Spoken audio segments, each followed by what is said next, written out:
Baiklah, jika saya diperkenankan untuk menjelaskan perkara ini sedetail mungkin. Tuan tidak perlu menghajar diri kami lagi dengan gagang senapan Tuan, ataupun menakut-nakuti kami dengan belati yang tidak kami ragui ketajamannya.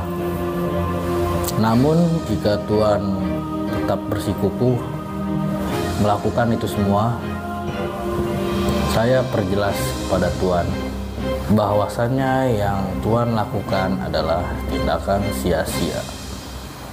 Tangan-tangan Tuan hanya akan menjadi kotor dengan bercak darah yang keluar dari wajah kami. Semakin tangan-tangan Tuan kotor, semakin kami membungkam mulut kami. Memaksa bukanlah hal yang baik, Tuan. Dan fasis hanya akan menghancurkan diri sendiri.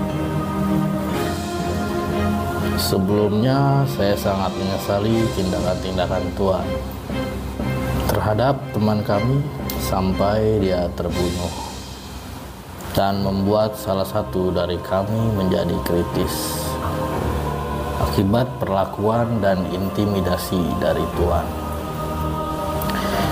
Di sini saya yang masih bisa bicara secara sehat tentu tidak ingin membuat Tuan melakukan hal yang sama. Seperti yang saya katakan, interogasi Tuan yang secara kasar dan brutal tidak akan menghasilkan apapun kecuali kematian kami. Bukankah tujuan utama kalian bukan membunuh kami? Tujuan kalian adalah menggali informasi dari kami. Benar begitu, Tuan? Memang saya mengerti batas emosi manusia itu sulit ditebak. Tapi Tuan harus mengerti pula bahwa membunuh dan menindas bukan hanya soal emosi. Terkadang menindas atau menunjukkan kekuatan kepada yang lemah dengan cara menyiksa adalah sifat alamiah manusia itu sendiri. Jadi memang sejak dari dalam diri sendiri manusia perlu melawan. Beberapa di antaranya mungkin melawan emosi dalam diri sendiri dan kesewenang-wenangan. Saya tipe manusia yang suka bertele-tele. Saya harap Tuan bersabar dengan penjelasan saya dan cerita-cerita yang saya akan ungkapkan. Tenang Tuan, saya akan ceritakan sedetail mungkin perkara ini. Bisa dikatakan sangat rinci. Dan di sini harus tetap fokus agar tidak terlewat apa yang saya ceritakan nanti. Jadi kesabaran yang sudah Tuan lakukan akan mendapat timbal balik yang sepantasnya Tuan dapatkan. Negeri ini sudah hampir kehabisan orang-orang sabar, Tuan. Tuan bisa lihat di jalan-jalan raya, di pasar-pasar tradisional, pasar-pasar swalayan, di rumah-rumah tetangga, di dalam kelas sekolah maupun di kelas-kelas universitas, bahkan di gedung para pejabat negara. Pengendara tiada hentinya membunyikan klakson kendaraannya akibat macet. Padahal mereka yang menyebabkan macetnya jalan. Para istri berteriak meminta cerai karena suaminya selalu membawa uang belanja yang kurang.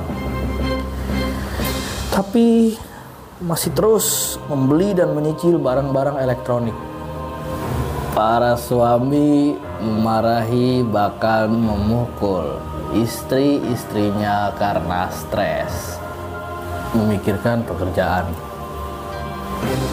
Dan anak-anak menjadi korban sasaran kedua orang tuanya. menyedihkannya lagi, anak-anak menjadi berandalan tengik karena ulah kedua orang tuanya. Siswa-siswa dan mahasiswa beserta guru serta dosennya tak sedikit yang memasang wajah gelisah untuk terburu-buru menyelesaikan studinya di kelas. Para elit pejabat tidur karena tak sabar, lalu berlanjut bosan dan akhirnya mengantuk, lalu tertidur di rapat umum. Kadang pula berkelahi sampai menggebrak-gebrak meja dan melempar kursi, dan yang lebih parahnya lagi, mereka saling memukul dengan alasan membela kepentingan rakyat. Sebentar Tuan,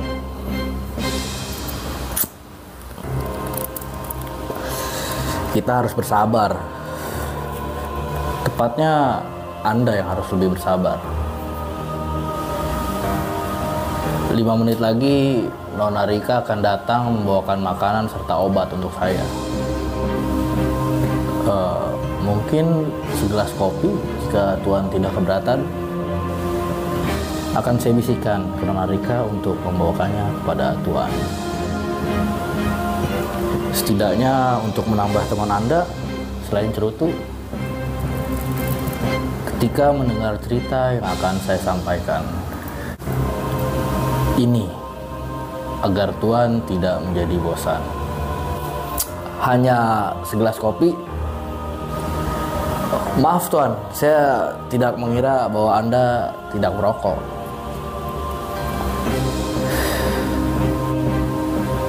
Saya pun dilarang merokok oleh Nona Rika.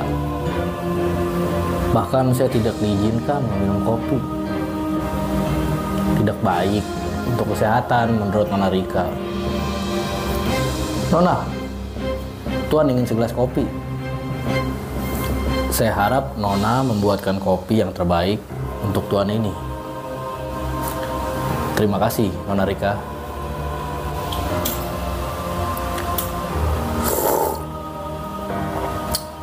Bagaimana dengan kopinya, Tuan? Oh, sesuai dengan selera Anda. Bagus kalau begitu. Tak salah memang saya percaya terhadap Nona Rika. Saya mulai berpikir mungkin jika Tuan berbicara dan berunding seperti ini, nyawa teman-teman saya akan lebih baik. Tuan tentu tidak perlu capek-capek berbicara dengan 3 orang yang berbeda dan membuang energi Tuan untuk menyiksa teman-teman saya. Ya, saya paham Tuan memakai metode yang berbeda setiap orang untuk mendapatkan informasi.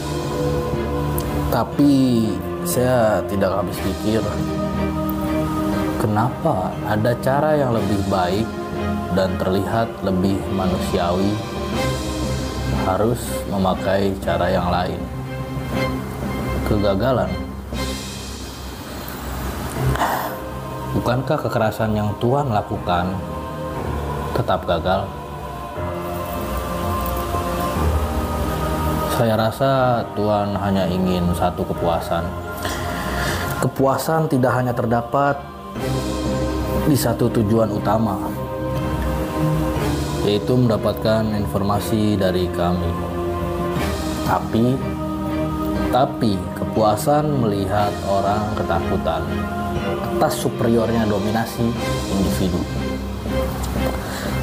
yang Tuan miliki berbekal alasan membela negara demi kedamaian dan menghancurkan yang meneror rakyat. Biar saya eja. Kedamaian. Ya, kedamaian.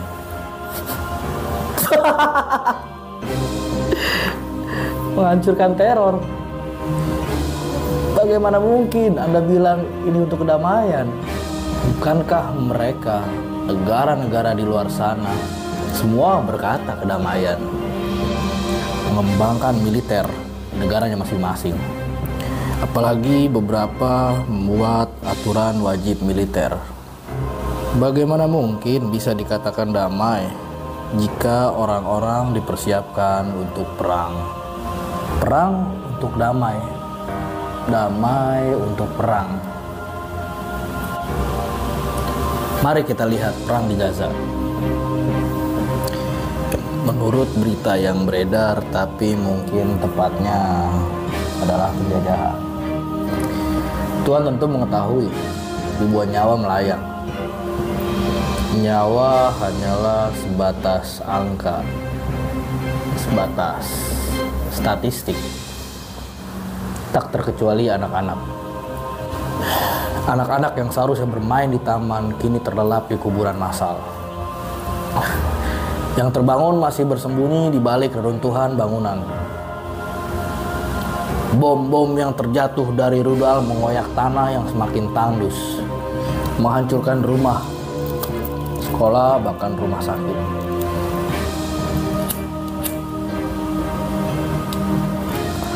Bagaimana mungkin kita bisa tidur nyenyak, Tuhan, ketika saudara-saudara kita di Gaza tertidur di bawah langit-langit terbuka, menanti kabar apakah besok tertidur pulas di bawah reruntuhan, atau meringis menahan lapar dengan degup jantung yang tidak teratur. Lalu menghancurkan teror. Saya sebenarnya hanya ragu jika saya dan kawan-kawan yang diberi julukan pemberi teror atau terorisme. Bagaimana dengan para elit negara? Mereka meneror dengan kerakusan mereka terhadap rakyat. Kong kali kong dengan perusahaan korporat kaum-kaum borjuis untuk meneror para buruh. Menjadi kapitalisme tanah lalu meneror petani dan alam. Apakah mereka bukan pembuat teror? Itu kebaikan menurut Anda dan bos besar Anda, Tuan. Apakah dengan alasan pembangunan demi negara, hak-hak dan kebahagiaan rakyat dirampas? Hak-hak petani dan tanahnya dihilangkan, nelayan dengan lautnya dibatasi. Saya cukup mengetahui dan sadar konsekuensi apa yang didapat ketika memilih apa yang saya lakukan.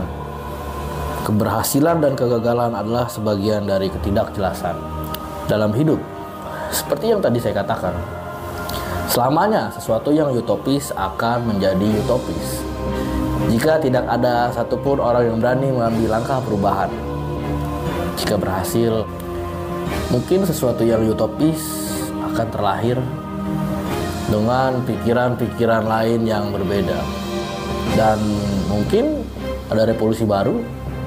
Lalu jika gagal, sematan kata gila akan melabeli si pelaku. Karena melakukan tindakan yang berbeda dengan kebanyakan orang. Tidak perlu naif.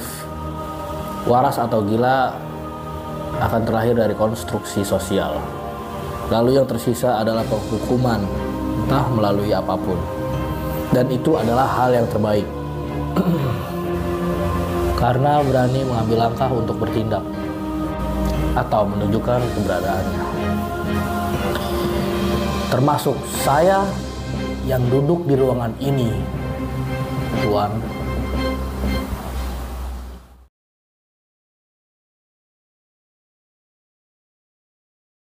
Nelayan dengan lautnya dibatasi. Ini pura-pura dengarkan semua jawaban. Saya rasa tidak seperti itu. Harga tua. RW gua. Halo, assalamualaikum. Apa RW? Ya, ada apa RW?